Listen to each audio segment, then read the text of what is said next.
Hidden Gems, Episode 32, Mass Market Drivel? Welcome to Hidden Gems, a board game podcast where we review unusual, forgotten, and underappreciated board games. We're your hosts. My name is Chris. I'm Jason. And this is Bill. Thanks for listening to our show. Welcome, everybody. So guys, I did a thing this last week. I know you did a thing. Tell me about the thing. Admit to it? I am going to admit to it because I know my wife doesn't listen to the podcast anymore. I was thinking that coming. I can say anything I want to because my family doesn't listen to it. There's a lot more bags and boxes in this room right now. Yeah, so Ravindra Prasad, who we've mentioned on here many times before, Snooze Fest, is a friend of the podcast, a friend of mine for many years. It's been a fixture within the gaming community for many, many years. Him and his wife, both, Mary, I would be remiss if I didn't mention Mary, awesome members of the gaming community. They are moving. They are moving to New Zealand to start the next phase of their life, and they're really excited about it. But in the act of moving, they decided they need to downsize their collection. So Ravindra just hosted an auction on BGG. You bought a few. I bought a few. Just a couple. Carried a venture. So before I actually admit at how many games that I bought, I will justify it somewhat by saying that I actually sold my entire Dwarven Forge terrain set for Dungeons & Dragons. I'm not going to tell you how much that I sold it for, nor am I going to tell you how much I spent on this auction. But just know that I supplemented the cost quite a bit by selling all of this Dwarven Forge D&D terrain, which was quite nice and was hard to part with. I still love D&D, but I think I came to the conclusion that my DMing days are probably over, at least for the foreseeable future, because the podcast is just kind of taken over. And at the risk of sounding incredibly hyperbolic, this is a Hidden Gems board game buyer's opportunity of a lifetime. Yeah, I won't disagree with you there. I picked up a few. You did. But my few is much less than your few. I was going to say, I took a picture as soon as I came in and shared it with my family, and there was a collective jaw dropping across my whole family. So I honestly just couldn't resist. There were so many good titles that I picked up. Do you care to guess how many we added to the Hidden Gems library? I consider these are our games, guys. You know, this isn't just Chris's games. It's the Hidden Gem library, okay? That's awesome. So how many games did we all just buy collectively as a group? I guessed 65 before we started recording, so I'm going to stick with it. I'm going to say 73. 90. Higher than I thought. Yes. Yeah, There must be crazy. some small boxes of it. There are quite a few small boxes in here. And like I said, this auction was priced to sell. So they were very, very reasonably priced, which made it even more tempting just to jump on it. But just to give you an idea of some of the stuff I bought, I'm obviously not going to read it all, but just to give you an idea, Alexandros, California, Darjeeling, Hermagor, Great Wall of China, Il Principe, Maya. I already have that one. Robber Knights, Ruse and Brews, Sneaks and Snitches, Titus, Erland, list goes on and on. I jumped in on this auction as well, and it was totally disheartening to see that Chris has gotten in there first, because everything I bid on, I'm thinking, this is crap because Chris didn't bid on it. So I wonder why I'm even doing it. Or he already owns it. Or he already owns true, it. which is a high likelihood. Exactly. That's true. I was just proud that I picked up a handful that you didn't know about. So, And one that I already owned. which one? Emerald. Oh, yeah, I got that one because I just enjoyed it. Yeah. It's And fun. it's rare. But we need to get that one on the show. We do. I plan to, for sure. All right. Excited about that. I'm going to post a picture on Instagram soon if you want to see it in all of its glory. We haven't done this since I ordered my giant shipment from Europe. That's true. And that got a lot of hits on Instagram. Unfortunately, a lot of those games have been duds. That's true. As may be some of the ones I picked up in this auction. You never And know. me too. And when you're digging for hidden gems, there's some dirt clods in there. There always are. You never know. Might be some tonight. All right, Jason. What's new, man? What have you been up to? Yeah, so I feel like you're the one always dropping the new video game finds. I feel like I have to share one. I know what you're going to talk about, and I'm excited to hear you talk about it. Yeah, so I don't pick up new video games that often, despite the fact that we talk about them a lot on the show. But I found one recently because you've been raving about Elden Ring so much. I don't have a PS5, so I can't play Elden Ring. And so I had to find something. So I've been playing a game called Tunic. And I know you've seen it, Chris. Yeah. I've been more and more amazed by this game the more that I've played it. I'm almost through it. I was trying to finish it before we recorded this episode, but I couldn't quite get there. So Tunic is like a Zelda-style isometric top-down view 3D Love exploration adventure game. Love it. Right? To sum it up. And you play as this fox, who I assume is named Tunic. You don't really know. You don't know a lot of things in this game, from what I understand. Yeah, so the coolest thing about it is while it follows a lot of Zelda tropes, you might say, it's very opaque. And that's a feature in this game, not a bug, right? So it tells you nothing. Most of the dialogues in the game that pop up will have like okay or cancel on them, but all the text is in some other language that you can't read. Right? So it's deliberately not giving you any information about anything. So you'll pick up items, you don't know what they do.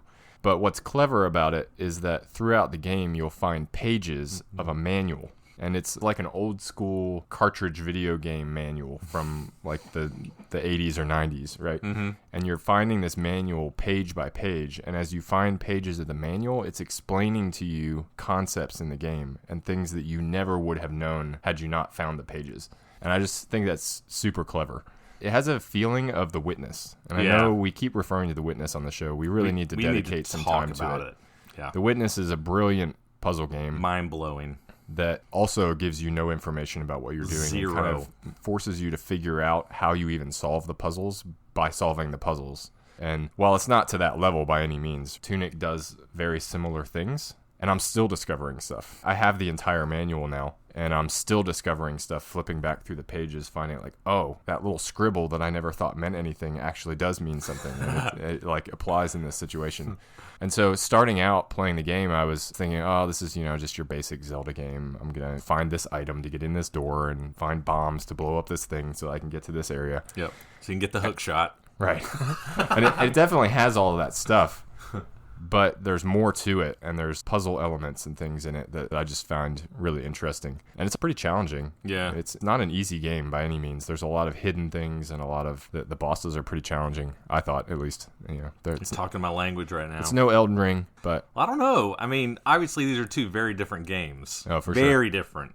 I'm not saying that they're the same, but they do share that similarity of things that I really like in video games where it just throws you in a world and forces you to figure it out on your own. I like that. I don't like too much hand-holding in a game because then it begins to feel too easy. I enjoy that feeling of being lost. I enjoy that feeling of feeling confused because then when you figure it out, that's satisfying, right? Yeah, I think that's cool. That's a big feature of Elden Ring and Dark Souls. Check it out. Love Tunic. it. I plan to in like 4 months once I finish Elden Ring. Right, yeah. Super cool. Well, I thought I was going to have something exciting to talk about because I thought I was going to Merlefest last weekend. Oh, you didn't go? I didn't go. Well, no, we had a little COVID scare here. Oh, yeah. And so I decided I would not be a super spreader and go. So I ended up not going, and the weather ended up being perfect. They were calling for rain and didn't go. And my sister was sending me pictures all weekend. I didn't go. No. So I thought I might load up Elden Ring. So I went up and sat on my PlayStation. Really? I did, and it's been so long since I loaded up. I had all these different software updates to do. But in the meantime, I loaded up Blood Bowl because that's what on there. I started playing a few Blood Bowls, and I had a great time playing Blood Bowl. I never actually got to Elden Ring, so I didn't get it. But you primed the pump for me maybe to make a jump. You've got me interested here. You'll have to explain, what is Blood Bowl? Because there is a Blood Bowl board game. Oh, yeah. So that is very... Well, I wouldn't say very popular, but it has a circle of popularity for sure that I've never played. I wonder, is it based on the board game? I think it is. It's certainly an adaptation. But it is turn-based, and you have humans and orcs and this sounds like scalies, and so is it like the Warhammer universe, or I think it is something like that. Very, very similar to it. They certainly have that look, and you have throwers and catchers and assault people, and people get killed battlefield, which is just when it happens to you, it really sucks. But when you do it to the other team, it just feels so good. And they don't come back, right? Because they're dead. They're dead, and they're player down for the rest of the game. And the announcers on it are just hysterical. So anyway, I had a good time playing. How did I not know this existed? I'm blown away by this. I didn't realize there was a Blood Bowl video game. Oh yeah, that's been out for a long time. Actually, I had it on the PC 10 years ago, I guess. Something. Okay. So it's been around for a really long time. I'm going to have to check this out. Well, one other thing that I wanted to mention, one other thing that I've discovered that I found to be really cool and I've really been enjoying lately is a YouTube channel, a YouTube contributor, but it's not board game related. It's actually comic book related. Okay? So I know I talk a lot on here about comic books and graphic novels, and I'm sure probably a lot of you just zone out. But I would like to think that some of you are interested and some of you might be intrigued. But I think what's interesting about comic books is I think they can be overwhelming to new readers because they just don't know where to start. right? Not to mention a lot of these stories build on themselves, and how do I even acquire the issues? Do I just go in a comic book store and do I just buy an issue? That seems weird. How does this work? And I don't even want to watch the Marvel movies because of that, let alone start and comic it's books. a picture book, Chris. it's a picture book. Yeah. So those are valid concerns. But I did find a channel that I found to be very excellent called Near Mint Condition. It's hosted by a guy named Omar, and he has all different kinds of content on his channel. If you're into comic books and graphic novels, I recommend checking him out. I think he's excellent. You probably know about him already, honestly. He's pretty well known. But one thing that he has on his channel that I would point you to, if you really want to try to get into comic books, if you've kind of become interested with all the new Marvel movies and the popularity with comic book movies, trying to dig in, he does something called reading lists. These are incredibly helpful. So he has 59 reading list episodes where he basically tells you if you want to read Batman, for example, this is where you can start, this is what you should acquire, and you can read about Batman. If you want to read about the Infinity Saga, he actually has a video on that. If you were interested in Endgame. Wow. And how many hundreds of comics is that? Well, see, here's the thing. This is another thing that I think people don't realize that are obstacles to getting into comic book readings. They think, okay, I'm going to have to buy all these old back issues, and it's going to cost me a fortune. Now, all that to say, this isn't necessarily cheap, but you don't have to acquire all those old comics. What comic books do now, especially for older issues, is they release something called omnibus, or omnibuy, I guess, or deluxe hardcover editions, trade paperbacks, where they collect old issues and they combine them into one bound book. And that's how he does them, by that. So you can buy an omnibus and read like 30 issues of Spider-Man, and then you buy Amazing Spider-Man Omnibus 2, and then you read the next 30 issues. And so you can read the story of Spider-Man. So great. To me, it's an invaluable resource because there are a lot of holes in my collection that I want to fill in, and this helped me in that regard. So I'd recommend checking it out with one caveat before we transition off, because you got to be really careful when you read old comics, because the older stuff can be difficult to read. The writing style is very here I am to save the day. Exactly. Cheesy, campy, a lot of alliteration. I think a lot of people would go to Spider-Man and say, I'm going to read Spider-Man and get the first Amazing Spider-Man Omnibus. Don't do that. They're not great, okay? I would recommend not getting anything like 1980, okay? Batman Year One would be a great place to start. Go to Near Mint Condition, start with the Batman reading list. You'll be good to go there. Or the Infinity Saga, for that matter. I think would be a good place to start. So Batman's pre-1980, though, right? It is, but he starts his reading list at Frank Miller's Batman Year One, which is 1985. Gotcha. This is the best place to start, in my opinion. So I do have to say, I managed to watch the Batman. Oh! Give it to me. I want to know. And I really liked it. Okay. I've been kind of not wanting to watch it because it seemed like the emo version of Batman. For sure. And it's very hard in my mind to top Heath Ledger's Joker, Sure. Dark Knight. That was a definitive Batman to me. It was like, you can't beat that. But I don't know. This one might have topped that for me. Yeah. Dude, I'm glad to hear you enjoyed it. I thought it was fantastic, too. Have you seen it yet, Bill? I have not, but it's also on my list. Okay. Just to contrast, I'm reading The Age of AI and Our Human Future by Kissinger, Schmidt, and Heidi Lanker, who's the ex-CEO of Google. So if you want to read something that's really cool about AI, I highly recommend that book. You were telling me a little bit about that the other day, and it does actually sound pretty interesting. So I'll vouch for Bill on that. Yeah. We're entering a new epoch, whether we know it or not. So it's crazy. Are we putting tinfoil hats on here? Or? We probably should be. We're gonna be minions. We're gonna be meeples for AI computers really soon. So the Matrix was true. It's happening. We might be in the Matrix right now. All right. So we have a cocktail tonight. We I do. feel like I'm just drinking Baileys with ice. So tell us a little bit more about what we've got here. Yes. I was really excited about this cocktail tonight. If you didn't catch on from the title, we're going to be talking about games that have a mass market feel to them or a mass market kind of look to them. You know, when we think about games like Monopoly or Life or Sorry, games that look like that hopefully are good. We'll see when we get to the reviews. But, you know, when you think about games like that, if you're in the hobby and you're listening to this podcast, those typically aren't games that you're really gravitating towards, right? But you might have people in your family that might enjoy them, or you might try to introduce them to them, right? Like your aunts, your uncles, your grandparents, your grandmother specifically, right? Grandma's not going to play Terraforming Mars, right? She doesn't want to play that. So in honor of tonight's episode, the cocktail I chose is the Dirty Grandma. Oh, wow. And that's specifically for Bill, because we always tease Bill late at night when we play games about him drinking his milk and nutmeg because he's starting to get real tired. That's true. They make me late for it almost every time we play. So the Dirty Grandma is for you, Bill. So that's awesome. If you're interested, it's 1.5 ounces of dark rum, 1.5 ounces of Kahlua, and then 4 ounces of milk. Kind of like a White Russian or Bailey's, I guess. It tastes kind of like Bailey's. It tastes like chocolate milk. Yeah, alcoholic chocolate milk. Wow. Well, that's going to be my job in my retirement. I went to a wedding not too long ago and ended up dancing all night long with this octogenarian woman. And so my job's going to get on cruise ships and be the octogenarian dancer. So this drink's perfect for me. Oh, that sounds perfect for you, Bill. I love that. I can totally see that. All right, so that's our cocktail, and that segues really nicely into the end of our banter. I thought it would be fun for us to talk a little bit about mass market style games. They're kind of the bane of the existence of quote-unquote established hobby gamers. I think a lot of times we turn our noses up at games that are mass market or that appear mass market. And I think rightfully so in some situations. I know everybody likes different kind of games. I hesitate to be too critical, but generally speaking, a lot of those times those games are kind of crappy. But we're really going to try to look and see if we can find some good ones tonight. That's what we're reviewing tonight. But all that to say, I wonder if you guys have had this experience before. I know I've been in places like Barnes & Noble or Target who are getting a big selection of more modern board games. And I was standing next to this guy, and he was picking up Catan, Ticket to Ride, Carcassonne. He was like flipping the box over. He seemed to be looking at him pretty closely, and I was observing him because I could tell he didn't really know much about him, wondering what he was going to choose. And he ended up putting them all down, and he got Mancala. Oh, wow. Which is not a terrible game, but, you know, that got me thinking because I don't think that's unusual. Why do you think the general population gravitate towards these mass marketing style games? Why would you pick up a game like Ticket to Ride and then set it on the shelf and pick up Monopoly or Mancala or Life? Why do you think that is?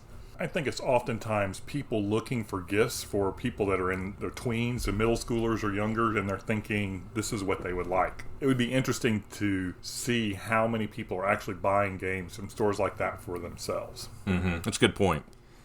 It's probably the safety of the familiar, too, right? Everybody knows Monopoly. Everybody knows Life. Everybody knows Scrabble. They're household names, right? And you could say Catan's becoming a household name, maybe, but I feel like there's safety in that. It's like, well, people have played this game for 60 years or however long those games have been around, and so you can't go wrong, right? Right. It's got to be good. Right. Yeah, and I think also we oftentimes overestimate people's tolerance for complexity. And I've definitely experienced this in my own family. You know, people that have been in the hobby for a while or even a short time, they think, Stone Age is an entry-level game, or Lords of Waterdeep is a great entry-level game. No. I can tell you, I would venture to say that 5% of the population of the world or less would have any tolerance for anything that we would even consider to be an entry-level game. I think our idea of entry-level is way too high. And I know this from playing with my own family. I took Jamaica to my family. It was just a pretty simple racing game, and it absolutely bombed, okay? And I was like, okay, I'm going to back it off a little bit. Ticket to Ride, bombed. Splendor, bombed. Too hard, too many rules, too complex. And I think that is not uncommon. I think people flip the box over and they see all these pieces, and they're like, no, too hard, too complicated, you know? Yeah, I had the same experience with Ticket to Ride. In my book, Ticket to Ride is a step above Life. Right. There's not a whole lot going on there. There's not a whole lot to think about. I actually do like Ticket to Ride. I'm not railing on it, but I consider it to be fairly simple. For sure. And it bombed with my family as well. So what do you guys consider to be mass market? I think this is one of those things where you know it when you see it kind of a thing, but how would you describe them as games? So people kind of get an idea of what we're talking about or what we mean. I know we've given examples, but obviously we're not talking about Monopoly or Life tonight. So what about these games screams mass market to you? I think some of it's simple in appearance, like Trouble comes in mind. Often a dice is part of the game mechanisms. Yep. Roll and move. Roll and move, draw a card and move. Narrow decision spaces. For sure. Yeah. For me, I always think letters and numbers. I think there's this comfort in the familiarity of, this just has letters and numbers on the board. How hard could it be, right? I think that's kind of the general idea. So yeah, that's what we're going to be talking about tonight. Games that you probably have never heard of, that I wouldn't consider to be mass market games because I don't think a lot of people know about these games, but they look like they're mass market games. And in a lot of ways, they kind of play similarly to mass market in that the rules overhead is low. They're not very complicated games. Now we have to decide, are they good games? Okay, so that's what we're going to do tonight. We're going to give our own personal reviews of these games, but we're also going to do something a little different in this episode. And after we give our own personal review, we're also going to give a number rating for how well we think this game might play for friends or family who don't really know about hobby board games. Make sense? Yeah, the target market. The target market, exactly. Fair enough. All right, Let's get into them. let's do it. Blockers. A minute to learn, a lifetime of fun. Strategize. Block and capture. Win. Okay, wink. That might be your best flavor text yet, Chris. That's not bad, huh? It was good. That's awesome. Yeah, so I thought it would be fun for us to do our best game show host voice, because a lot of these games look like game show boxes. Absolutely. So we'll have a little bit of fun with that. We'll see how that goes. I was thinking about how much I love game shows today. I was thinking about Price is Right. Do you guys, well, Bill, you might be too old for this. I don't know. But one of the funnest things to me about being homesick from school, or maybe pretending that I was sick so I could stay home from school, was watching Price is Right on TV at 11 o'clock. Oh, absolutely. Oh, yeah. That, for whatever reason, whenever I think about being home from school when I was in elementary school, was Price is Right. Just watched it at 11 o'clock with my mom. It was around when I was at your age. I mean, high school too. So yes, it's been here forever. Yeah. Play hooky, watch Price is Right. Dude, I just saw Price is Right is coming to DPAC, which is a local theater around here. way. I mean, it's not Bob Barker anymore, but Right. I was a little bit excited about that. You should go. It's awesome. Come on down. Oh, that's funny. I could win like a Ford Geo. All right, Blockers. Also known as Uptown, published in 2007 by Amigo, Fun Again, Eagle Griffin Games, and many, many others. At the time of this recording, its BGG ranking is 2052. Designer Really? of this game, yeah, That's low. 2052. Yeah, Wow. Interesting, right? Designer of this game is Corey Heath. He is known for a couple of other designs, a game called Why Did the Chicken, and Zendo. White of the chicken? No. Why did the chicken? Oh, why did the chicken cross the road? Okay. Oh, All right, that makes more sense. Thanks. And Zendo, which I know you've played. Oh, yeah, Zendo's tricky. Tricky and fun. Yeah. Zendo is a cool game. I know you've not played it, Bill. I don't think we've played it since you've been playing with think us, so. but you would love it. Cool. I think. We'll Awesome. play it sometime. All right, so brief rule summary for Blockers. In Blockers, the players are placing square tiles on a 9x9 gridded board, trying to create as few of their own colored groups as possible. The 9 rows of the board are labeled A through I, so that's letters A through I, while the 9 corresponding columns on the board are labeled 1 through 9. In addition, the board is also subdivided into 9 3x3 square zones, with each square in the zone having the same type of shape printed on it. So it could be a square, a circle, or a star, for example. Think Sudoku. Yeah, thanks Sudoku, yeah. The players all start the game with 27 square tiles, with every letter, number, and symbol on the board represented within each player's set of tiles exactly once. At the start of the game, all the players will mix their tiles face down and then draw 5 randomly from their pile. On a player's turn, they will choose one of their 5 tiles to play, and then after playing, draw a new tile to replace it.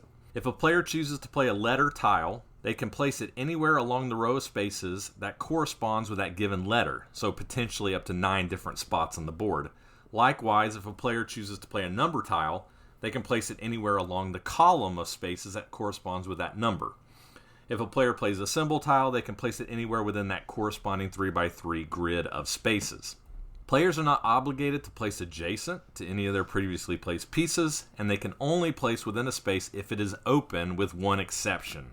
So players are allowed to replace other players' pieces with their own pieces in certain situations. However, this will cost them some points at the end of the game. Players can capture or replace a piece as long as their colored group adjacent to the group they are capturing is smaller in number, and they are not splitting their opponent's group into multiple smaller groups. So if I have a group of 2 tiles adjacent to a group of 5 tiles of Jason's, I can take one of Jason's tiles from the edge of his group, replace it with mine, as long as I'm not breaking his group into 2 smaller groups. However, one important caveat, players can always capture any player's single tile, so 1 tile present in isolation, regardless of how large their capturing group is. Play will continue on in this way until each player has drawn every tile from their supply. Once this happens, each player will get 1 more play, and then the game ends, so you'll have 4 unplayed tiles at the end of the game. A player's score consists of the number of groups of their color present on the board, plus whichever player's tile they captured the most of. So let me explain. So let's say at the end of the game, I captured 2 of Bill's tiles, and I captured 1 of Jason's tiles. I would add 2 points to my score for the 2 tiles of Bill's that I captured because I captured the most from him. So, number of groups plus most captured players' tiles, lowest score wins the game. And that's generally, completely, how you play blockers. Yeah, I'd say that's pretty much all of it. That's all of it. That's it. You're ready. You can play it. So one thing about mass market games that I didn't mention when we were talking in the banter, and I actually meant to, is that a lot of times mass market style games tend to play themselves. I know that my family in particular has a horrific card game that they love to play called Hand and Foot. It's terrible. There are no decisions in this game at all. Or a game like Uno, right? I don't feel like there are decisions there, but people love Uno, right? Because they just love that ease of knowing what to do on their turn, and they just kind of play it out and see what happens, right? So, do you feel like blockers shares that kind of similarity of on your turn you always feel like you have a logical play or an obvious move and you do it and it kind of plays itself? Or do you feel like this game gave you opportunities for clever play to make it more interesting? That's a trickier question than you might think. That's why I chose it. Yeah, I'm torn on my answer to that because I feel like for a lot of this game I was on autopilot. Although it depends on what tiles you're drawing, right? If you're drawing tiles that mesh with what you've already placed out on the board, then it's automatic. You just place stuff that's adjacent because, if it wasn't clear in the rules description, the goal is to get 1 giant blob on the board, right? Because that minimizes the number of groups you have, lowers your score. If you can do that, I feel like you should, and it's a pretty obvious play.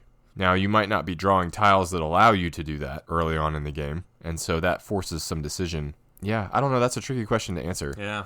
I'm interested to hear what you guys think about it because I think you guys played it more than I did. I might slightly disagree with you, but I'm going to let Bill answer before I speak because I get what you're saying, but I think I have a slightly different opinion. Yeah. So I think if I were to pick a percentage, maybe 50% of the time you have something that feels pretty obvious. You have like a Scrabble display board because you can hold 5 tiles at a time, right? So you have a choice of 5 things you can lay down at any given turn. And I would put the things that I wanted to lay the most to the left and kind of rank them all the way down to the right. Yeah. And you can get tiles out there that can continue your single strand, or you can get tiles out there that you can do something that is kind of defensive. If you see somebody who split 2 groups and they're trying to join them together, if you put your tile between their groups, you can feel really confident that they're going to have to take your tile out. So 1, that'll give them a point, and 2, that is often on the side of the board that you're not on. It's a way to get rid of a tile that you otherwise would never be able to get down. Exactly. But it's a tricky decision because sometimes you have tiles on your side that you're wanting to join like 2 groups together before somebody else blocks you. It's always a balance of you're giving something up if you make that choice. Yeah. Yes, there was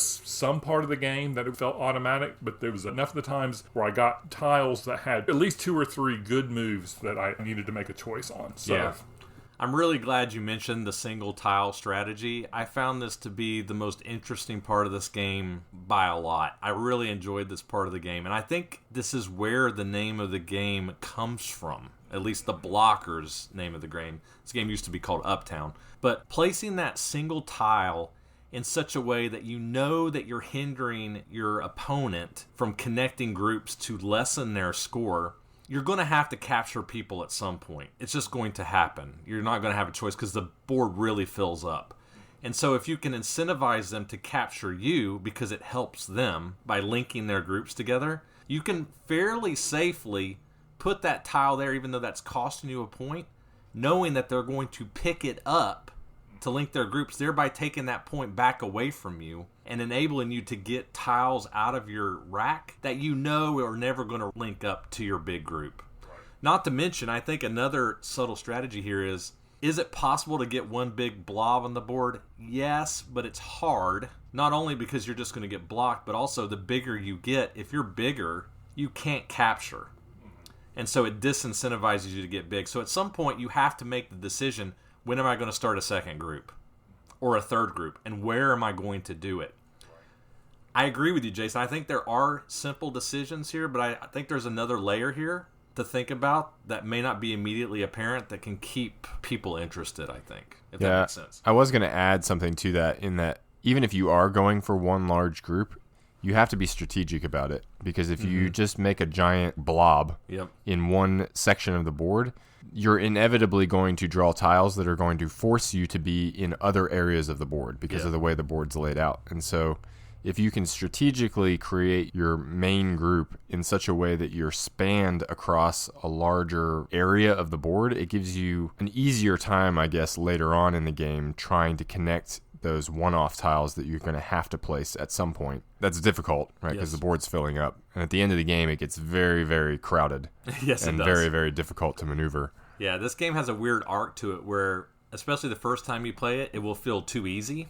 And you're like, there's nothing hard about this game. And then when the board starts to fill, you begin to feel the squeeze of this game, very much so. Right, getting blocked. One more kind of gamer type thing that I appreciated about this game is I did find myself often looking at what tiles players potentially had left in their stacks to play, which is often a good sign. Like I said, if you're thinking at that kind of level, that is at least indicative that there's some sort of thought going on, right? If I'm actually taking the time to think, okay, I know Bill still has that letter, but he doesn't have these anymore. How will that influence how I'm going to place? That's not bad, right? Exactly. So that means I'm thinking about things at kind of like a little bit of a higher level, right? Truly. And that actually is a big part of the game, especially at the end game, when you're thinking about how do I connect two of my three blocks that are out there, and just going through your head who has what. It really makes a big difference on what piece you're going to play next. Who can get in my way? Where's the safest place for me to go? Things like that. Yeah. I will say one other pro that I thought was interesting is because of the way the scoring works with the captured tiles, you have to decide whether it's worth it to like take one in the first place. But once you've bit the bullet and captured a tile from one player, now you have opportunity. Yes. Because I can still capture a tile from every other player for free. Yes. Right? Because it's only from the highest number. And so once you've suffered the point, right, then you have these extra opportunities that now you're thinking about, like, oh, well, I can capture a tile over here for free. Yes. So I can plan to use this tile in this certain way. And I thought that was an interesting thing. Agree. I tended to end up capturing like 4 tiles from one player, so I could just capture tiles for free for the rest of the game. And, I lost every time because of it. But you got Bill constantly getting in your way. I mean, it's hard not to. It's my job. He's a pro. He was a pro at that in this game. All right. So we got some interesting stuff here. I think we should go ahead and segue into final thoughts, yeah? Y'all good with that? Sure. William, want to kick us off? Sure. I thought it was a great puzzle game that kept me a little bit off balance all the way through. I love the balance between the offense and defense of you creating your line, and then also creating even a short line sometimes you can use to block other people that are trying to do theirs, or that single tile that you just think is going to get taken up. I felt that was another good decision point. The other part I thought was pretty neat that we didn't mention is the game ends with tiles left in your rack. So you have basically 4 tiles you don't have to play. So there is some management in there that you can do as you approach the end of the game. You say, I am never going to get on this side of the board. And so you start filing those pieces over that you know you're not going to do. And I just thought that was kind of a cool mechanism to have within the game. Agree. So to me, I'm going to give this game a... I'm teetering. I'm gonna give it a 5. Oh wow, nice! Because I liked it well enough that I thought there were some good decision points. You're right, Chris. I think all the games that we're reviewing tonight lack, for lack of a better word, personality. Because there's so many of the games that we review here that have so much personality or depth to them. Cool themes, other things about them, and none of the games that we're going to talk about tonight have that. But I'm going with the 5 because this is the purpose of the game. This is what it is. Like you're saying, it's mass market. This hits that niche to me of giving you opportunities for cool choices. For the mass markets, and like I'm thinking for my family and stuff like that, I might back off one. I think you guys are going to be inverse to that, but I'm going to give it a 4 for that. Interesting. Because you think maybe the more advanced choices are a bit too opaque, or what would be the logic guess, for that? I think it's either going to be too complicated for some sets or not interesting enough for another set. So I think there is a special group of people that are going to like this game. Interesting. And when I think about my family, I can think of the people who are going to like it, and the people who walk into Target to buy the games that I think are in my family would like it in the 4 range, not the 5 range. Got it. Interesting. So still favorable. Still favorable. Still good. Cool. All right, Jason? Yeah, I had a hard time with this one. We talked about plenty of strategic elements that exist in this game. I enjoyed playing it. I wasn't good at it. I feel like I say that a lot when we review games. It's becoming a trend. I need to just leave that out of my reviews going forward. But I settled on a 4 for this one. I think there is depth here for a gaming audience. I think I do actually agree with you a little bit, Bill, though. My rating for the broader audience is actually a 3. Interesting. I think that people can play this, for sure. Like, they would be able to play it easily. But a lot of the deeper strategic things that we're talking about, I don't think your average person is going to be thinking about any of those things. Yeah, probably right? not. I mean, I wasn't thinking about some of them, which is why I lost every time, right? And so, to your average person who's not thinking at that level, I feel like it would feel like you're just placing tiles out on a board. Yeah. Right? And they're like, what is the point to this? What am I even trying to do? Which is what I felt at certain points during the game, right? I was on the line of 3 and 4, but I settled on 4 because I do think there are some things to think about here. And it plays quickly enough that some of the downsides of it don't bother me that much. And I'm intrigued enough to continue playing it, to try to work out some of those more nuanced strategies, that I had to put it in that 4 category of I would want to play this game more. I enjoyed playing it, and I think there's more to it. But yeah, for your average person, I think they would just kind of see it as placing tiles out on a board and why am I doing this? And there's no theme to it that pulls them in more, although there's not a whole lot of theme to Monopoly either, so who knows? Oh, that's so interesting. I'm really glad you all went before me, because I do have a little bit of a different take on it, but it was really interesting to hear your thoughts. So for me, I think it's tough to be hard on a game like Blockers, because I think it does do quite a bit with very little. Simple rules, simple components, but there are a lot of opportunities here to be clever. I do agree with you, Jason, that I think a lot of those more clever strategies will not be immediately apparent to most people. And we're saying that in the least condescending way possible. I think people will understand what we're saying when we say that. Yeah, I don't mean that in like a put-down kind of way. Yeah, like people that just don't play games a lot, they're not going to pick up on that, at least initially. Oh, if I put a single over here, he'll pick it up for me. They're not going to get that. But I do think that people would enjoy the ease of, oh, I have a star. If I play the star, I can put it on my group and make my group bigger, and I still have one group. That's good, right? For me, I think that most people enjoy that. Like I said, my family and a lot of people that casually play games, I think like easy decisions. They want that in a game. And this game allows for that. You can just play the game that way. Like but you are said, you really playing the game then? Well, that's the question. Well, but do they need to know that? I think they're just happy to be playing, right? And then the more you play it, like if I was playing with this with my aunts or something, and I play them and maybe I beat them a couple times, and they're playing a certain way, then he might start to pick up like, oh, I kind of see what he's doing there, and then they try that, right? I think that's very possible here. And so what I'm saying is, I think it's simple enough where people can just play it and enjoy it, but people that enjoy more heavier games, it's still at least interesting.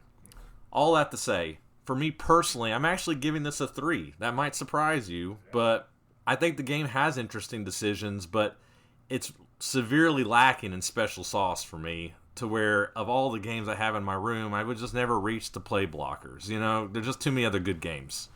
It's not terrible, but it just doesn't hold up in that regard. For my family or more casual gamers, I'm giving it a 4, a strong 4, just for ease of play, with the potential for deeper strategy with repeated play, which I think is good. So for me, 3-4. That's awesome. You know, while you're talking, one thing that I want to say about this game, that when you do things to other people, there are games that we played that I think are really strong in loss aversion, that you just get this negative feeling that something's getting taken away from you.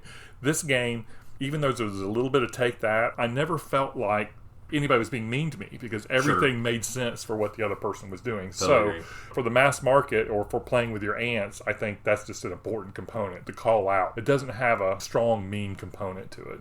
Agreed. All right. Well, where can we find Blockers? Yeah, so Blockers is a pretty available game. There are copies available on Noble Knight, and if you're interested in picking it up there, please pay attention here. I wish we had mentioned this on prior episodes this quarter, but a lot of the games we've reviewed haven't been available on Noble Knight, so I forgot to mention our code has changed. So our 10% discount code is HGEMS. That's the letter H, GEMS, to get 10% off your order, so you can get Blockers on Noble Knight. 7 copies on the BGG Marketplace, and you can also buy this game directly from Eagle Griffin Games, which is where I got it, for a very reasonable price as well. Easy to get. I think we should specify that GEMS is spelled GEMS. Not GYMS. Not GYMS. And not GEMZ. Because we're not that cool. But Chris's accent makes it sound like we're talking about hidden places to work out. All right, well, those are our thoughts on Blockers.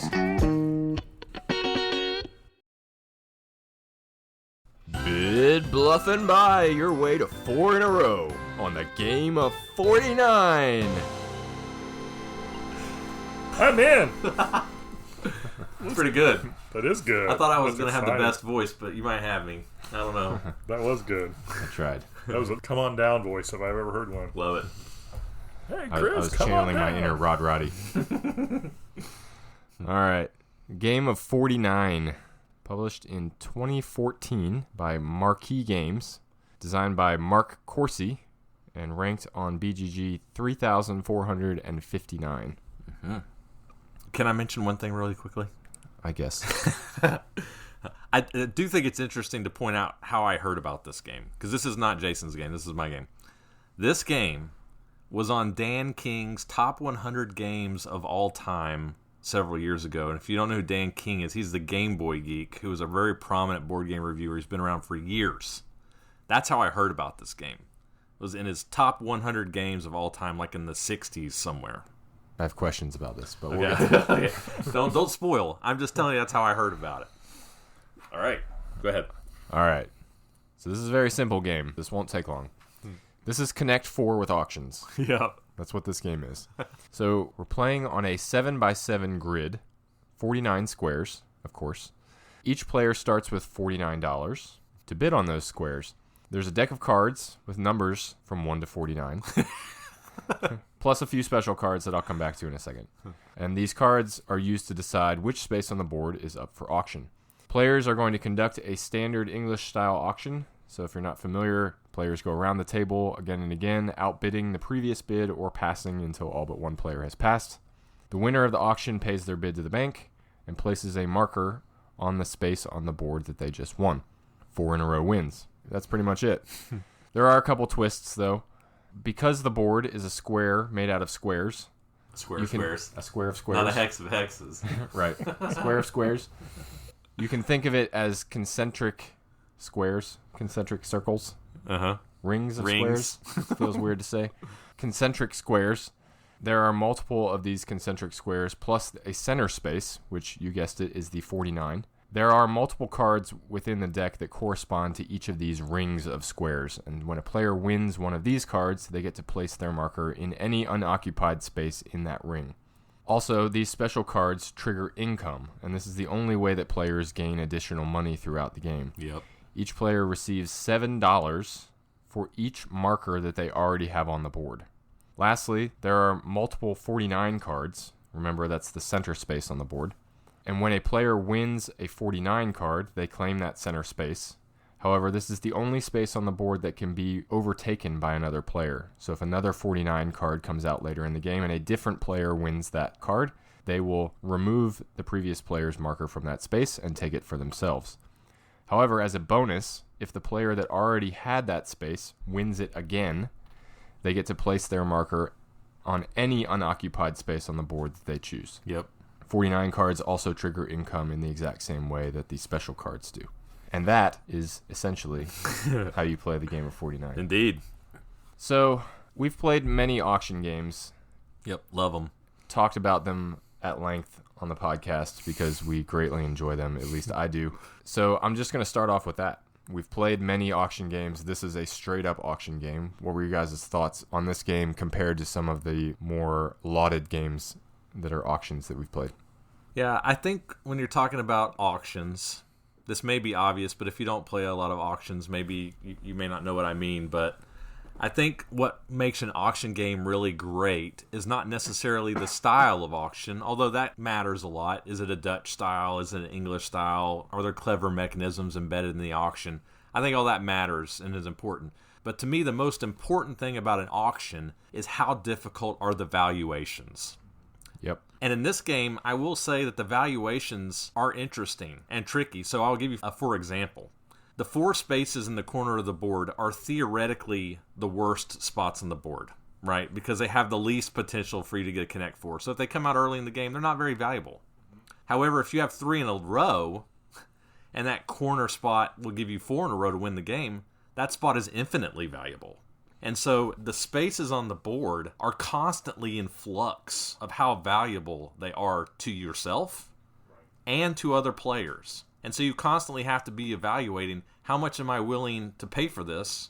How much do I think my opponent is willing to pay for this? Because maybe I can drive them up without the risk of me getting it when it's not very helpful to me. So in that regard, I did think that the valuations was somewhat interesting in this game, I will say, because they're constantly in flux as different cards come out. I totally agree. Of the games that we've played, this is one of the games that I feel like falls really well into a beginning game, middle game, and an end game kind of defining side.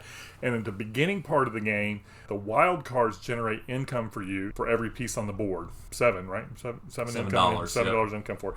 And in the beginning part of the game, it becomes a painful, agonizing decision on how much do you pay to get a piece out on the board that you know that is probably not going to be helping you with a Connect 4 in the future. And so there's a decision point that you have, like, I want to save my money to help me with my Connect 4 goals, but it's not letting me get my income goals. And there was just a lot of angst for all of us, certainly in that beginning part of the game, on how to handle that auction. Yeah. You went there. Well, we're going to have to go there. Yeah, sorry, was I too early on that? Not yet. Yeah, hang on. Jason's 2-part response.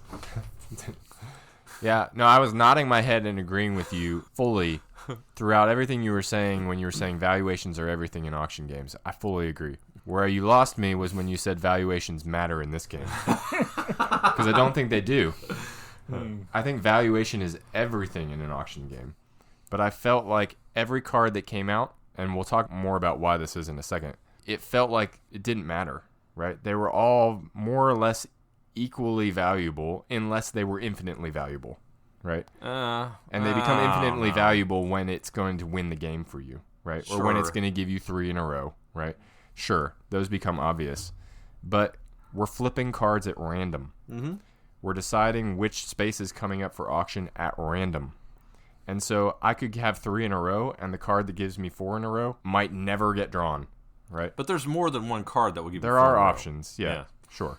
The other thing that I feel like influences this, and it's significant, is the way income works in the game. Yeah, for sure. Which is that you gain more income by having more spaces on the board. Right. So therefore, pretty much every card that comes out is more or less equal because it's giving me more income. And this is very much a rich gets richer game. Yeah. In that if you fall behind in that income race, you're very much in trouble. So I'm curious you guys' thoughts about the income dynamic. So just so it's clear, every space that you claim on the board, every auction you win, gains you $7 every time a randomized card shows up and gives everybody income. A wild card, yes. Yeah. Okay. So a couple of thoughts.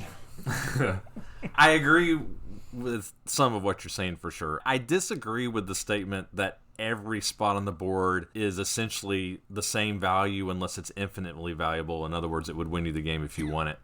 I do feel like that in the times we played this game, as you moved towards the middle of the board, those spots often went for higher amounts than spaces at the periphery, just because they give you more 4 in a row potential, right? I do feel like that was happening.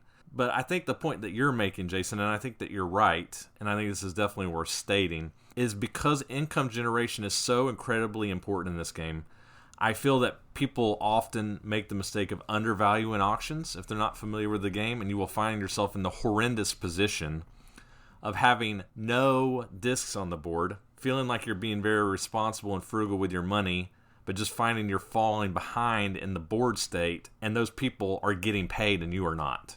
Right. That's problematic, for sure. I do not deny that.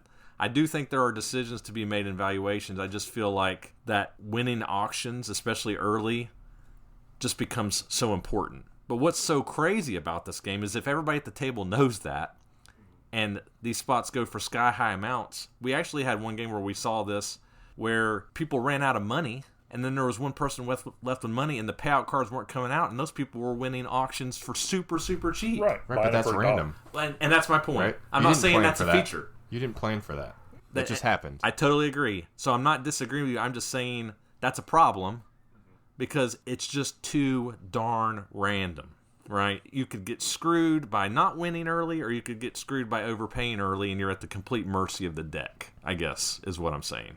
The beginning part of the game, when you're trying to evaluate what your bid is for a particular piece, I think you played this game as a newcomer when the rest of us had played one or two games before you got here. And I think we had visibility into how valuable those pieces were. Mm-hmm. So I think you ended up getting pretty frustrated that first game that you didn't get pieces on the board. And I do think there's a curve where you can end up behind the 8-ball when people are getting income and you are not. And you're not sensitive to the fact that you need pieces on the board.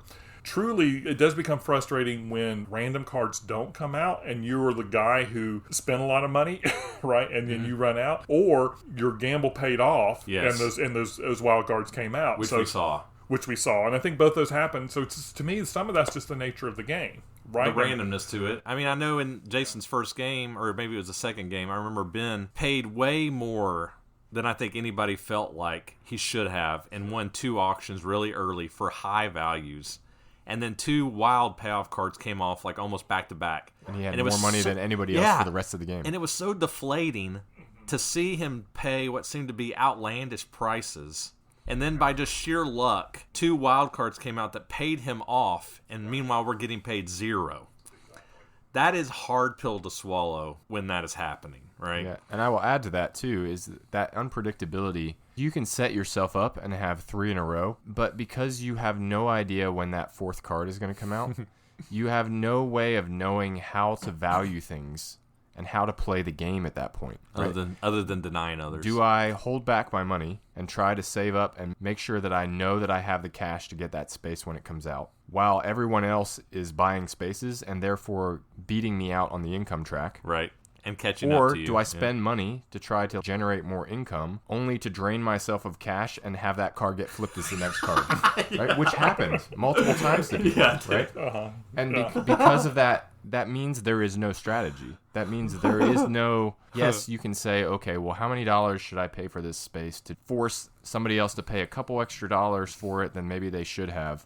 But the gain that they're getting just from having that space, even if they paid more money for it than they should have, is infinitely more than those $2 are going to make a difference in the end. While we're on the topic of hilariously frustrating moments, because I will say, it sounds like we're kind of dogging this game, and maybe Jason and I are a little bit, but I will say we laughed our butts off in this game many times. Did we? Oh my gosh. Well, I did.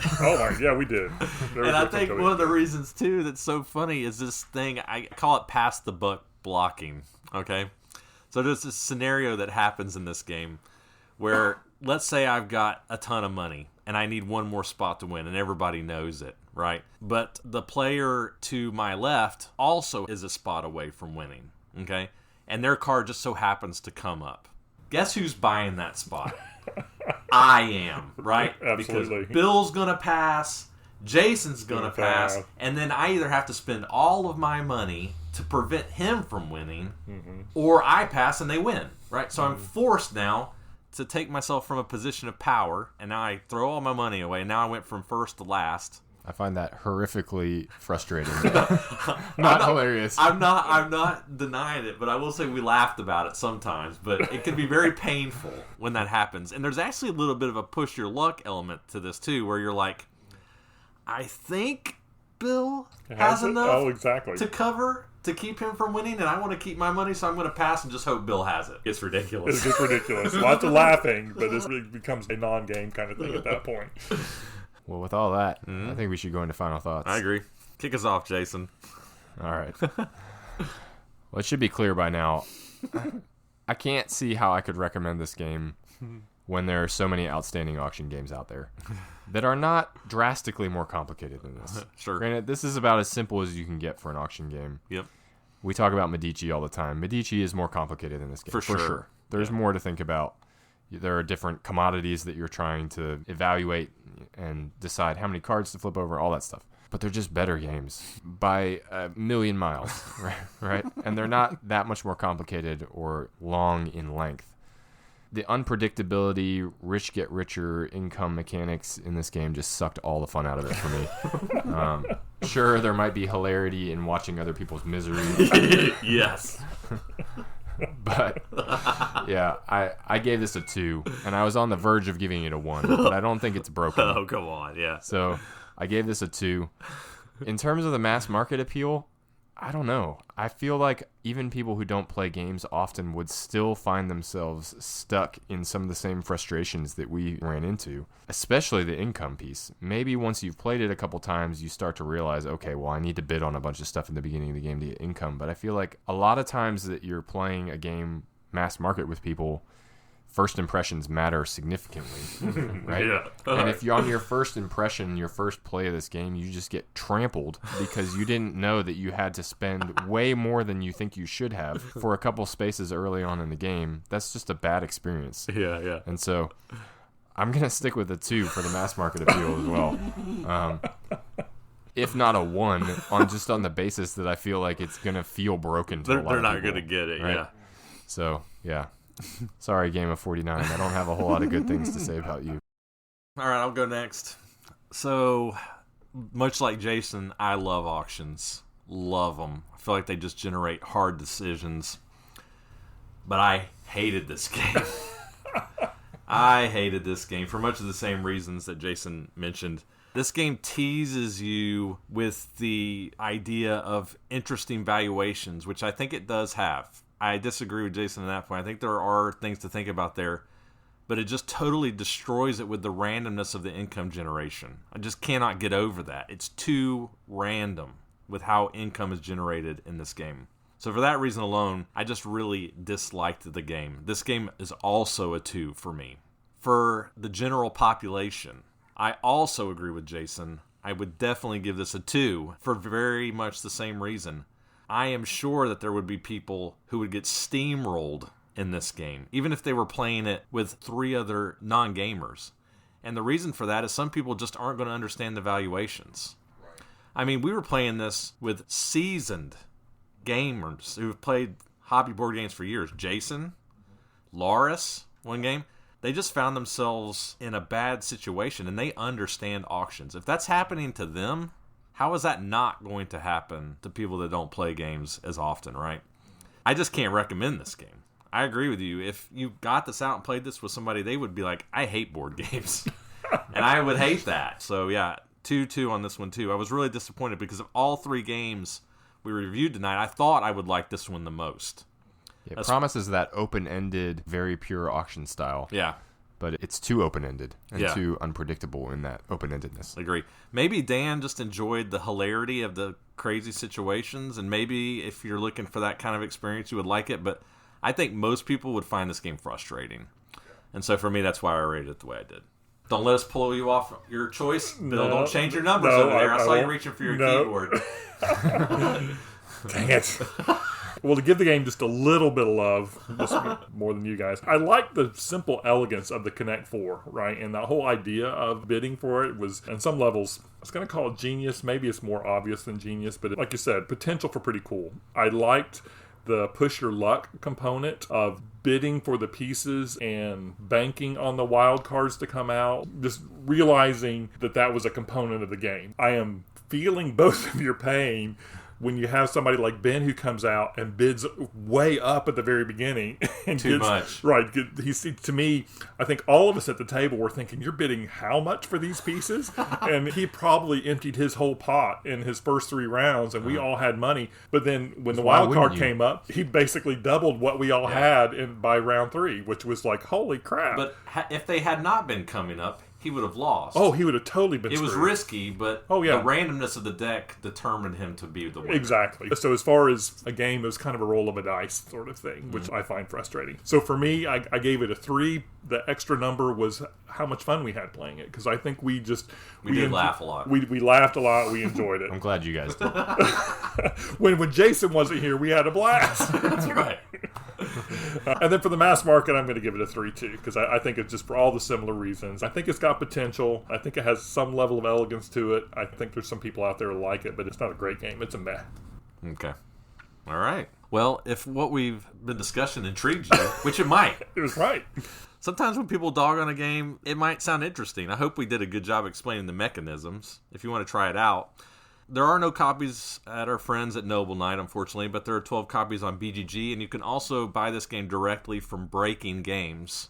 They also produce this game. There was Marquee Games before, and now it's Breaking Games, and they're a pretty well-established company, so if you're not familiar with them, they're also responsible for Dwellings of Elderville.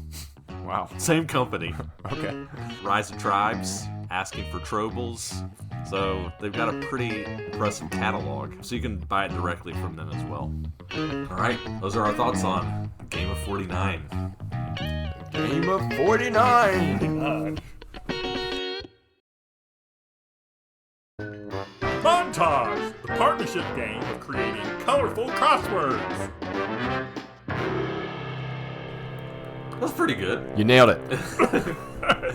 After take 7. 17. I can do that. I have 30 more takes in me. We can keep going. Now do it with a little bit of more emotion. Bill's been looking at that one sentence for the last 15 minutes. Well, it's funny. I was talking about color text on all these and just finding anything to say on these sheets of paper.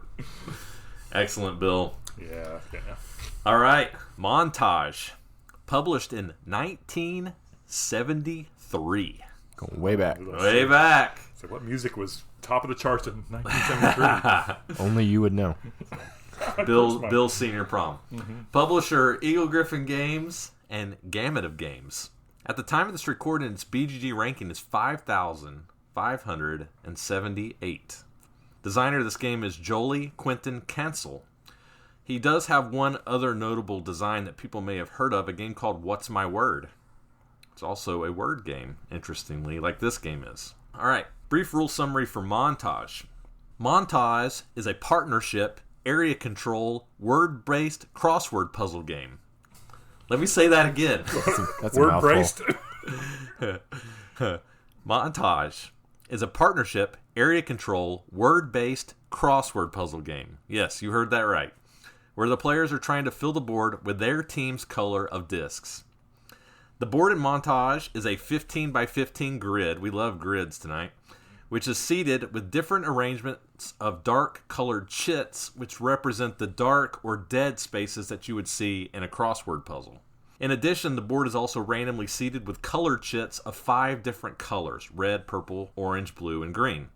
These chits have black accents on one side and white accents on the other side, indicating which chits are controlled by each team. 28 colored chits are placed at the start of the game, with half belonging to the black team and half belonging to the white team.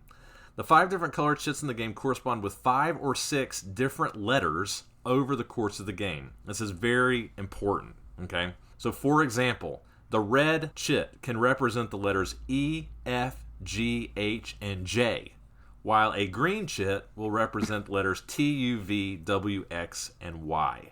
Over the course of the game, the active player is known as the quizzer. On their turn, the quizzer has 1 minute to assess the board, identify a potential word in the crossword puzzle, and think of a 5-word or less clue. It's important to note that the word must contain at least 1 colored chit already present on the board. So, just to help with your understanding of the rules and to play a little bit of a game here, let's say, for example, that the quizzer chooses a 5-letter word. So again, this would be 5 spaces running between 2 dark spots on the board. The quizzer indicates this by placing a little yellow arrow on the board showing the direction of the word and where it is in the puzzle. And then that 5-letter word has a green chit in the first position and a red chit in the 5th position, and then they give the clue cave light. Okay? So just to remind you, green in the first position, red in the 5th position, and green can be E, F, G, H, and J, and green can be T, U, V, W, X, and Y. Okay? So think about that for a minute.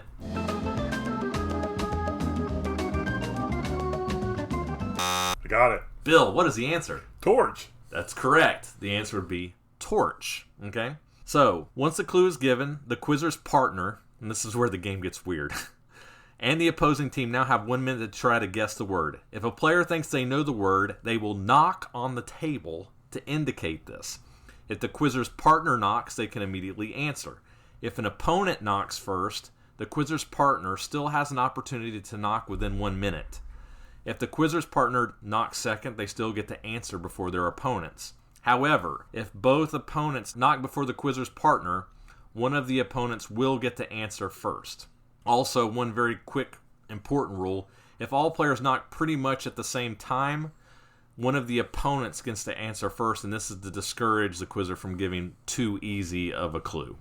Okay? If a wrong answer is given by either side first, the opposing team will get the opportunity to guess. If the quizzer's team answers correctly, they will fill in the spaces with the corresponding colors with their team's accent color facing up. If the opposing team answers correctly, they will fill in the spaces with their color of chits. All right, so we're almost finished. This game actually has a surprising number of rules. How does the game score? As I mentioned, the board is 15 by 15, but is also further subdivided into 9 5x5 grids. A team will win an area, so a 5x5 area, if 10 or more of the colored discs in an area show that team's color of accent facing up. At that point, they will flip all the discs in that area face up to that color, and that zone will score that team 1 point. The game is won by the team that reaches 4 points first. And that is generally how you play Montage. Sorry for the little bit longer rules explanation, but I think this is one of those games where if I didn't, you would not understand what is going on here. Okay? It is unique. That is for sure. All right.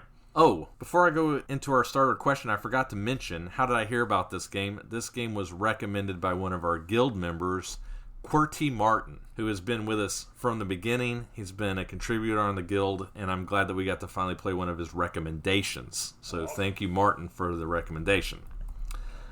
Okay, so I think for a jump-off point for discussion, I think we have to talk about the partnership aspect of this game. Okay, there are not many games that are partnership games. Usually if a game is a partnership game, it's a card game, like Teach You. We love Teach You. We talk about it all the time. That is a partnership game. 4-player game, two-player teams.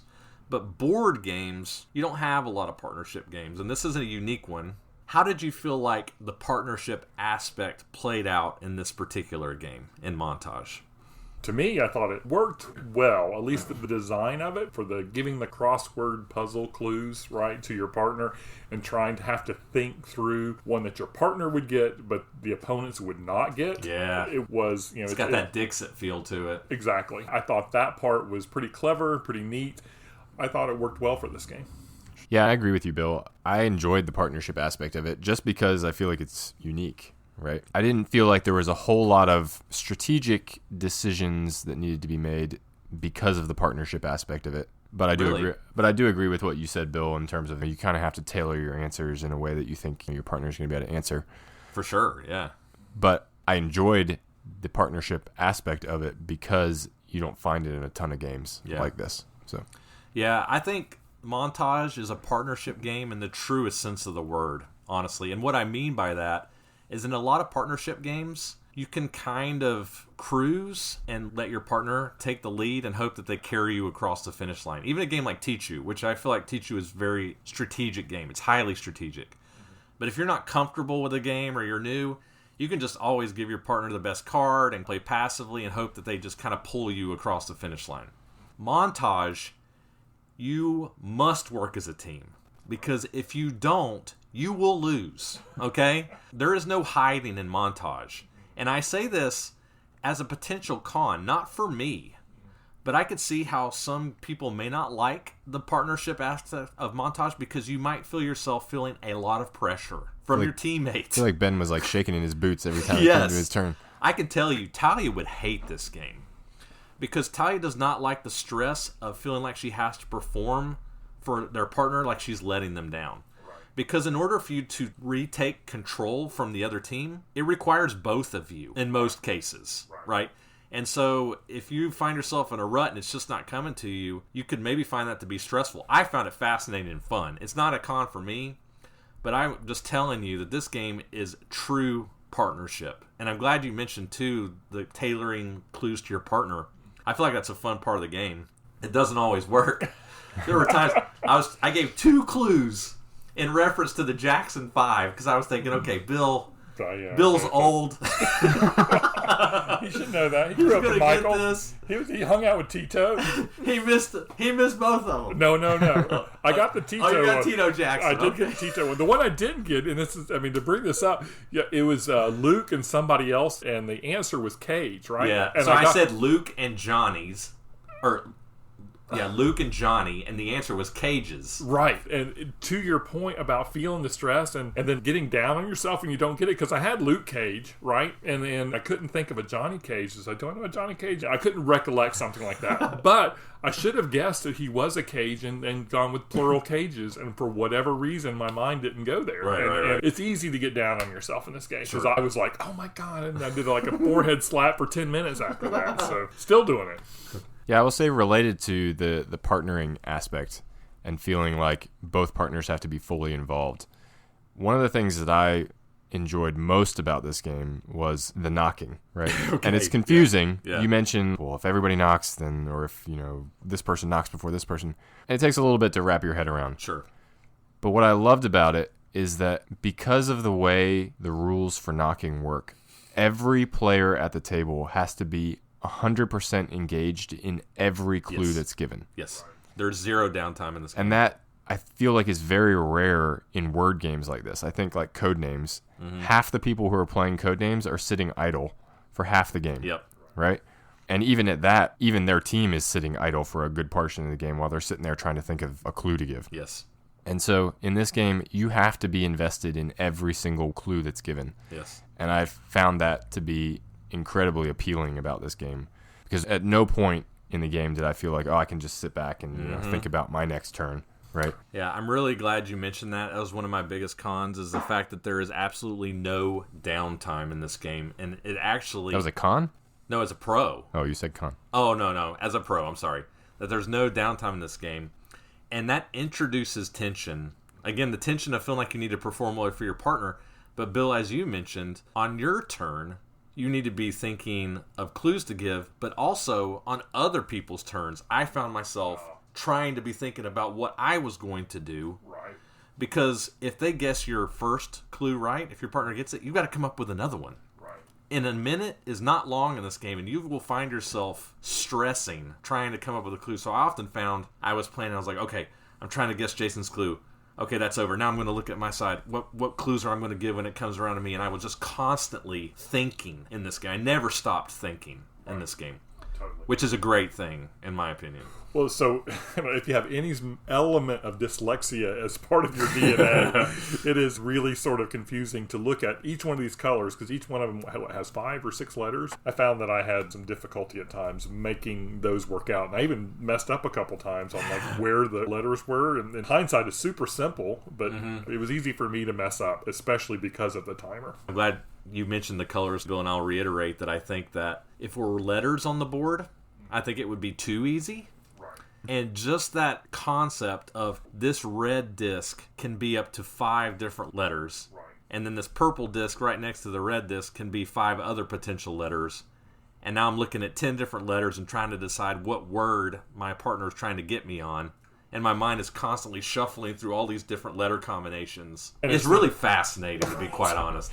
And the hard part is that could be the 5th and 6th letter of an 8-letter word, right? Right. So it's like, holy crap.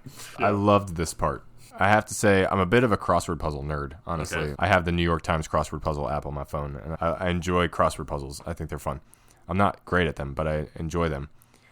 And I have to say that the theme of this game came through perfectly. Oh, man. Like, it feels like you are, and we remarked on this several times while playing the game, like it feels like you were trying to give crossword puzzle clues. Yes.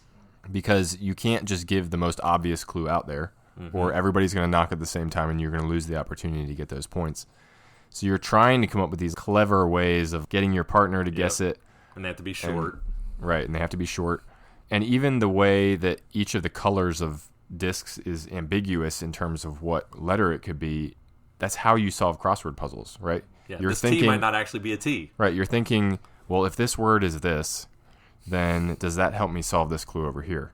Maybe it does, maybe it doesn't. Okay, well, that doesn't seem to fit, so maybe this word is actually this other word, and now maybe that helps me. And so you're doing that, and that mental calculation of how you solve puzzles like that, actual crossword puzzles, felt very similar to what you're doing with these discs of trying to think, okay, well, maybe that's a T. So if that's a T, does that help me figure out a word? And then maybe this other one is a U, or maybe it's not, right? And so I felt like the theme came through really strongly in that way. So for anybody else out there who enjoys crossword puzzles, I think it comes through strong. A thematic word game. It is. Yeah, who knew? Yeah. Interesting. So some good things. Did you guys have any cons you wanted to mention? I think there's one that we probably need to mention, and I didn't mention it in the rules because I figured we would all probably talk about it here. And I will say that I think this is a potential con, but I think it's worth discussing. So there is a rule in this game where if the quizzer gives a clue and a player guesses a word, and it's not necessarily the word that the quizzer was thinking, but it still works. Okay? So it still makes sense for the clue and it works for the chits that are on the board. That counts. This can lead to disputes amongst the table of whether that answer is a legitimate answer or not. And basically, as a group, corporately, you just have to decide amongst yourselves if it's a legitimate answer or not. The answer does not have to match the quizzer's answer, nor does it even have to be close to their answer. If it makes sense for the clue, it counts. And we had disputes over answers in this game. How did you feel like that played out and how it was resolved? To me, I was okay with it. To me, it makes sense that you almost have to have that rule in this game. Because you can have situations where the opposing team guesses something and whoever the clue giver could say, well, no, that wasn't it. Right.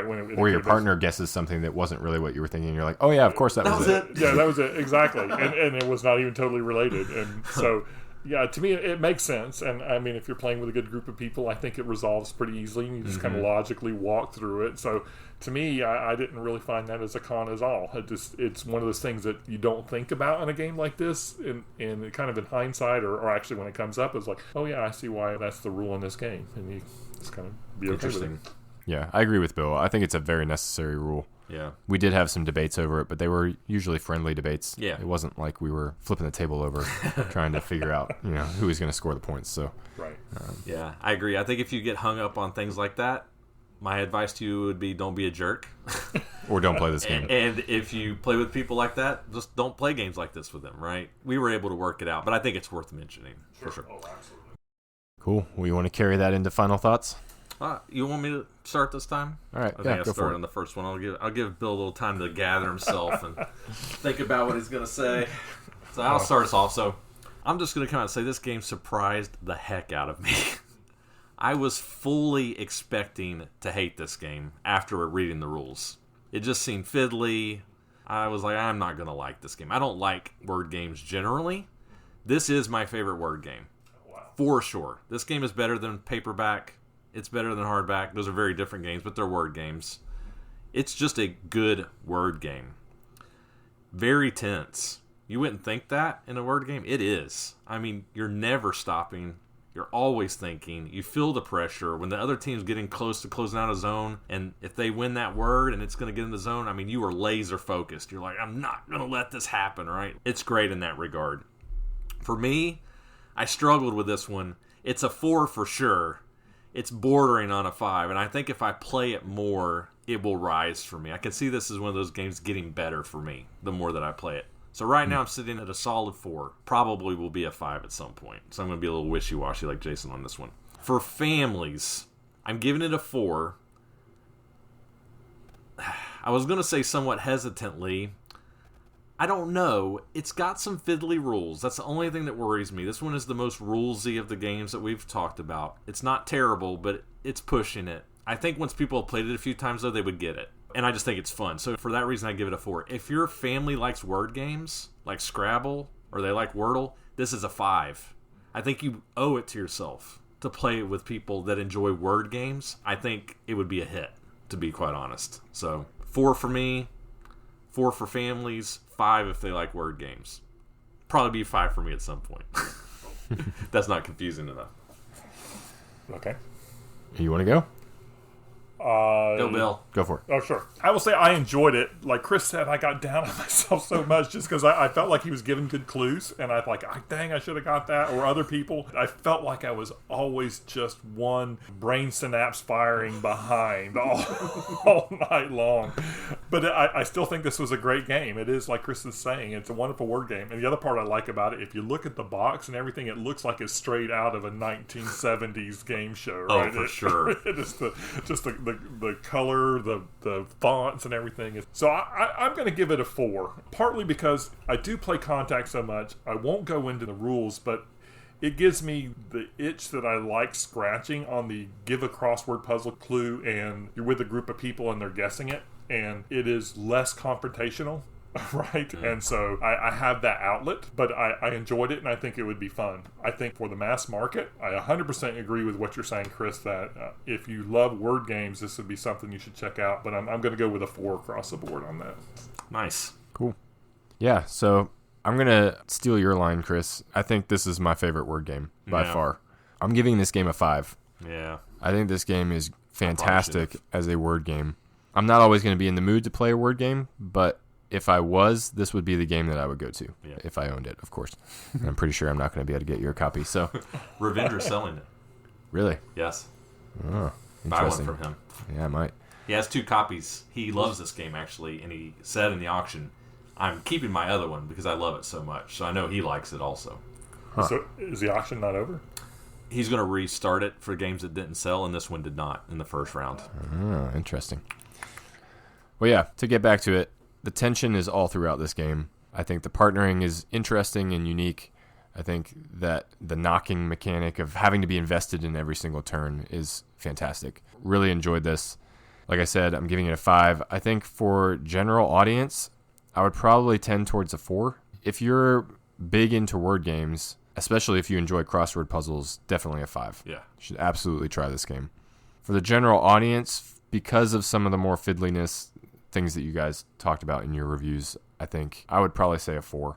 I still think it's a solid game. It could be a little much for some people. Yeah, fantastic game. It's so funny. As you're talking about that, I'm thinking about my family group, and I think about if you're playing it in a family, like my 2 daughters, when people play Pictionary, people will sometimes laugh that somebody draws a straight line on the board and somebody gets it right away, right? Right. I could see this in this game when you're playing with a family where you just get the clues with somebody Right away. around a lot. And so if you're in the right kind of family group where you just have that link with somebody, I could see where people would just really enjoy playing a game like Jason this. and I did that a few times, for sure. Bill, you and I didn't. We did not do that. Even though you went with Michael Jackson and we didn't do it, I don't know what's wrong with that. All right, so that sounds interesting to you. This is a good game, folks. Don't sleep on this game. This game, as I mentioned, is rated in the 5,000s on BGG, but I looked. It only has barely over 100 ratings on BGG, and its average rating is like 7.2. So this game is pretty uniformly appreciated and liked by most people. I just think a lot of people have never played this game. Okay? So highly recommended from us. You can get copies on Noble Knight if you want to pick it up there. 6 copies on BGG, and it's also available directly from Eagle Griffin Games as well. More plugs for Eagle Griffin. You can get it from them there. And remember, Eagle Griffin has a dent and ding section where you can get these things for a fraction. And I think this one is ding and dent as well. Yeah, I saw it on there. Yeah. Cool. All right. Well, those are our thoughts on Montage. Yes. Well, thank you so much for joining us on this episode of Hidden Gems. Without listeners like you willing to listen to us ramble on about old dusty games, our jobs here would be way less fun. If you're enjoying what we're doing on the podcast, and we hope that you are, please remember that it's a huge help to us when folks like yourselves give us a rating or review on the various podcast platforms out there, or when you follow us on social media. Or, if you're so inclined, please consider supporting the show over on our Patreon at patreon.com/hiddengemspodcast. Check out our BGG Guild for the latest goings-on, or if you'd like to interact with us or share a game that you feel is a hidden gem. Until next time, I'm your host, Jason. This is Chris. This is Bill. Thanks for listening. This episode of Hidden Gems, number 32, was recorded in Raleigh, North Carolina on May 5th, 2022. Seriously. For real this time. Join us again in 2 weeks as we finally take a look at 3 of Tom Vassel's most notorious game reviews. Did Tom get it right? Tune in to find out. Hidden Gems is produced and edited by Chris Alley, Cameron Lockey, and Jason Yanchuleff. Our Board Game Geek Guild is monitored and managed by honorary Hidden Gems team member Ghidorah. Our show's logo was illustrated by designer and artist Katelyn Nieto. Check out her work on Instagram at It's Katelyn Nieto. We would love to hear from you. Feel free to join the discussion on our many social media accounts. You can find us on Facebook at Hidden Gems Board Game Podcast, Instagram at hiddengems.podcast, and Twitter at Hidden Gems Board. Disagree with one of our reviews? Have something you want to say about one of the games we discussed today? You can also make your voice heard on our Board Game Geek Guild at BoardGameGeek.com, Guild number 3874. Once again, thank you for joining us on Hidden Gems, and until next time, fellow gem seekers, enjoy your games and enjoy your search. Montage, the partnership game of creating colorful crosswords. That's better. Montage, the partnership game of creating colorful cross. Almost there. I know I'm going to hear this on the podcast. Oh, you definitely are.